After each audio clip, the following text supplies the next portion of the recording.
తెలంగాణలో హుక్కా పార్లర్లపై నిషేధం విధించే బిల్లును అసెంబ్లీ సమావేశాల్లో ప్రభుత్వం ప్రవేశపెట్టింది.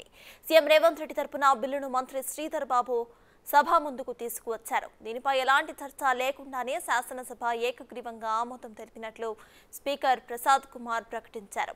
సిగరెట్ కంటే హుక్కా పొగ మరింత హానికరమని శ్రీధర్ బాబు అన్నారు. బొగ్గు ఉపయోగించడం వల్ల కార్బన్ మొనాక్సైడ్ విడుదలవుతుందన్న మంత్రి దీన్ని సేవించే వారి వల్ల చుట్టుపక్కల వారికి కూడా ప్రమాదమని తెలిపారు. హుక్కా పార్లర్స్ పై నిషేధం అవసరమని సీఎం భావించినట్లు శ్రీధర్ బాబు వెల్లడించారు. అందరికీ కూడా ఆమోదకరమైన బిల్ అని మా ఆలోచన. ఈరోజు మన తెలంగాణలో హుక్కా పార్లర్లపై నిషేధం అవసరమని ప్రభుత్వం వెనువెంటనే దానిపైన నిర్ణయం తీసుకోవాలని గౌరవ ముఖ్యమంత్రి గారు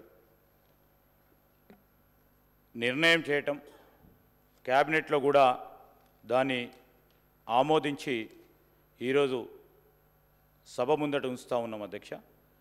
ఈరోజు హుక్కా పార్లర్లపై నిషేధం ఎందుకు అవసరం అంటే యువత మరియు కాలేజు విద్యార్థుల్లో దీని పట్ల అనున్న మోజు వలన వీటి నిర్వాహకులు అట్టి పరిస్థితిని అవకాశంగా తీసుకోవడం వలన యువత ధూమపానానికి వ్యసనులయ్యే అవకాశం ఉంది. హుక్కా పొగ సిగరెట్ పొగ కంటే మరింత హానికరం. ఇది పొగ తాగే వారికి కంటే ఎక్కువ అధిక స్థాయిలో విషపూరితమైన పదార్థాలకు గురి చేస్తుంది. ఒక గంట హుక్కా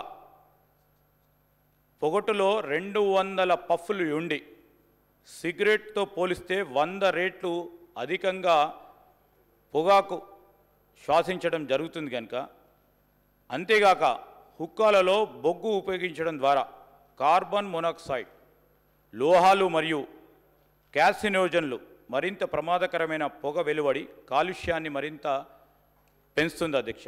ఇది కేవలం పొగతారు వారికే కాదు, ప్యాసివ్ స్మోకర్లకు కూడా ప్రమాదకరమైన ముప్పు కలిగించి ప్రజలు తరచుగా సంధించే పబ్లిక్ స్పేస్లలో ప్రమాదాలు మరింత పెంచుతూ ఉన్నాయి.